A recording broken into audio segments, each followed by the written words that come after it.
Unsa di ay ang thermal decomposition compared to incinerator? Di ba na yung mangutana anak kasagaran? Ang thermal decomposition dili kini incinerator base sa definition sa Clean Air Act. Ang incinerator as defined by the Clean Air Act kay mo emit og hazardous toxic and poisonous smoke. Ang incinerator in short dili nga na ka safe, no? Posible na along the way na affected ang mga health sa atong mga workers nga nadiha atong hinumduman nga sa balaod nahimo nga wala pa na available ang state-of-art technology kaniadto.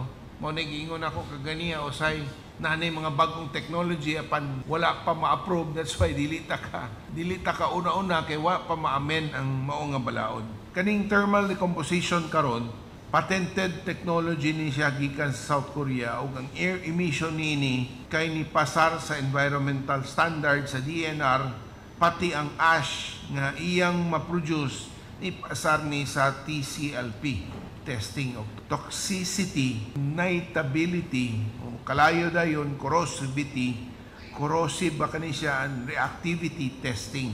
No, atong klaron nga kaning thermal decomposition approved sa DNR, DOST, FDA ug DOH.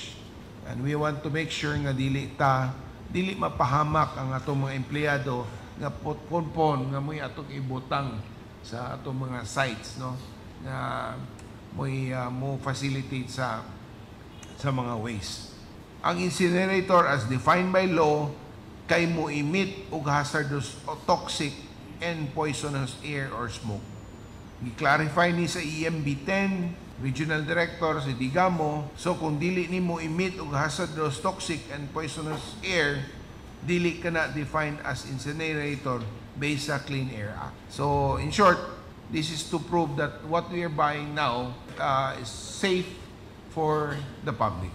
So, we don't want to be blamed pohon sa mga emissions sa ilang mga aso na may makahatag o sakit sa mga tao.